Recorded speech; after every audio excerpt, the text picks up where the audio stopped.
Joe's Crab Shack has some decent menu items, but then there are others that present some significant risks. After you're done watching this video, we can pretty much guarantee you won't be ordering the following items anytime soon. Dining out is essentially an exercise in trust. The restaurant staff who provide your meal trust that you will pay in full at the end of your dining experience.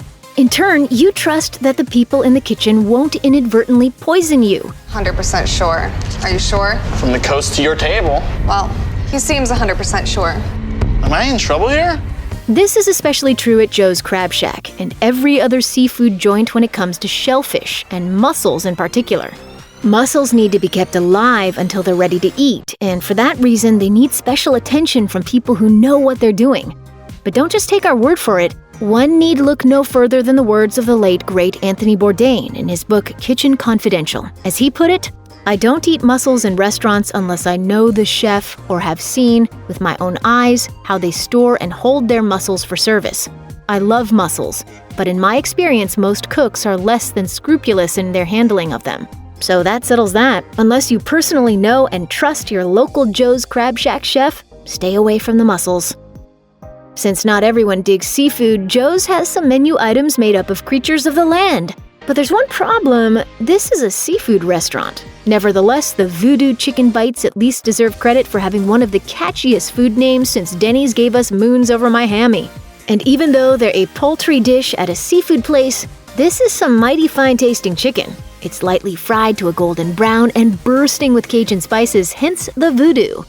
Unfortunately, Voodoo chicken bites are terrible for you. A single serving contains a massive 2,080 calories, and 148 grams of that is fat. That's 2.5 times the recommended amount of fat you should have in a single day, all in just one appetizer. It kind of makes the pile of French fries and side of ranch it comes with seem a little unnecessary. Obviously, you have two choices here. Eat it and then regret the whole thing and starve yourself for the next 60 hours, or just don't order it in the first place. Sometimes restaurants put things on their menus while hoping you won't realize how ridiculously overpriced they are, and pasta is one of them. Generally speaking, pasta is cheap. Seafood, on the other hand, is not cheap. Twin lobster tails at Joe's, for example, will run you around $20, but the penne is about $5 less, leading you to believe it's a better deal. Well, it ain't. The markup on pasta can be upwards of 800% in restaurants. You may be saving a few dollars by choosing pasta over other menu items, but what you're actually getting is nowhere near worth it.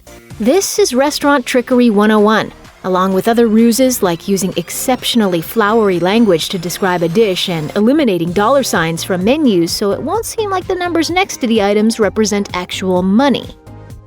Unless you live in a closet, you've heard about trans fat and how awful it is for you.